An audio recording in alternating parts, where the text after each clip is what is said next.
And in verse 22 it says, in all this, Job did not sin by blaming God. Okay. Superhero from the Bible. Nice story. It's true. It's true. I wouldn't tell you fairy tales up here. This book I believe in.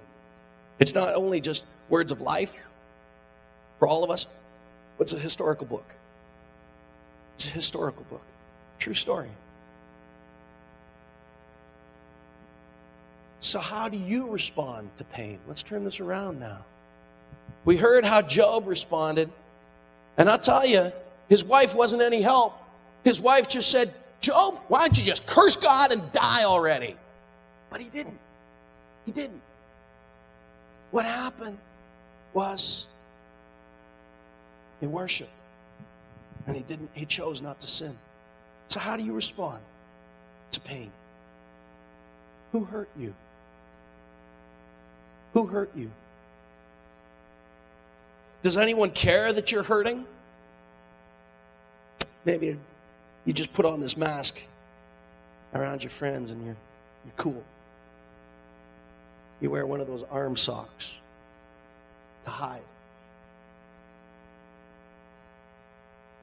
Maybe there's some things that are really deep that you won't let people in because there is just wicked hurt inside. Maybe you feel ashamed to share your pain with anyone else because you're scared of being labeled a freak if they really knew what was going on when nobody else was looking. Maybe especially those in the youth group. Because everybody looks at you as having things under control. But really, things are a mess. And you're scared to show people that the pain you feel on the inside, that the only resolve that you've had is to make it bleed on the outside.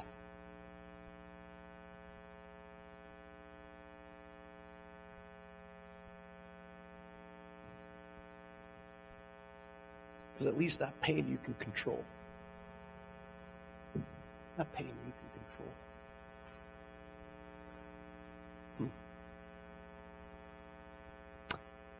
And what was God's response to your pain? What was God's response to Job's pain? For God so loved the world that he came in the form of Jesus to experience life as we know it. He was an illegitimate child born in a barn. He was a friend to all the outcasts. And that's all that he could really attract around him, because all the religious leaders at the time, all the people that should have been hanging around with him, all the in crowd, couldn't stand him.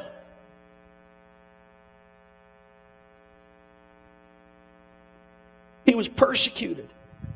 He was mocked. He was teased. And you know what was even worse? Is that these outcasts that he befriended and poured his life and bread into them for 3 years. You know what? When push came to shove, they even abandoned him. And then people started fabricating lies about him. They ended up putting a dead man, or an innocent man, on death row.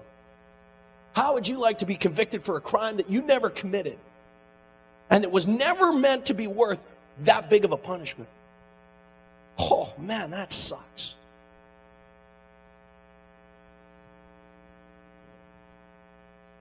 You see, Christ was beaten to a pulp and died a criminal's death on a cross. And in Matthew 27, verse 46, the boom lowered. Jesus became only man because the God part of him separated. In order for him to die for the sins of all mankind, your screw-ups and my screw-ups. Not just the ones we've already done, but the ones we'll do in the future. He died for them all. But in order for him to do that, he had to become all sin. He had to become all that rotten stuff. And he became so rotten and so vile with sin at that moment that even God couldn't even look at him. Whoa. Because he experienced spiritual separation from God. God lost everything that was precious to him that day so that he could gain back what was stolen from him in the beginning. In the Garden of Eden. You.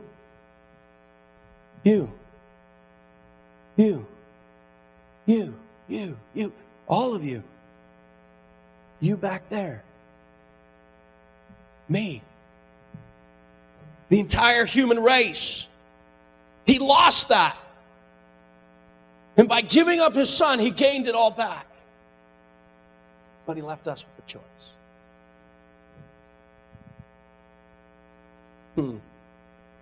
See, the Bible consistently changes the question we bring to the problem of pain. And maybe some of us would look at this as, hey, God, you know what? That's a bit of a cop-out. Come on. But you know what? It changes the perspective a little bit. Instead of looking at the backward question of why, it's to that forward question of, to what end? Instead of asking why, to what end? Jesus died so that we could experience salvation. Job lost everything he had. But he proved himself worthy to God, and you know what? God rewarded him. If you don't believe me, you know what? You need to take this and read the end of Job, because there's some good news at the end. And you know what? There's good news for you at the end. There's good news for me at the end. The question is that we need to ask is, to what end? To what end is the pain that you're experiencing right now? To what end?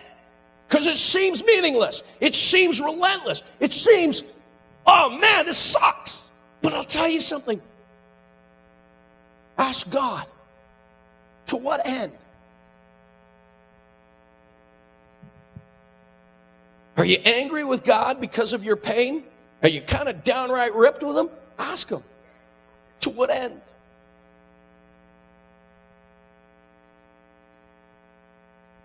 Maybe your arms, somewhere hidden on your body, reveals the scars.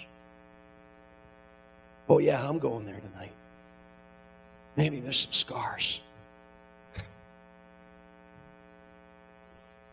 You know, they may be physically healed over, but those emotional wounds are still open and they hurt like steak. God, to what end? To what end?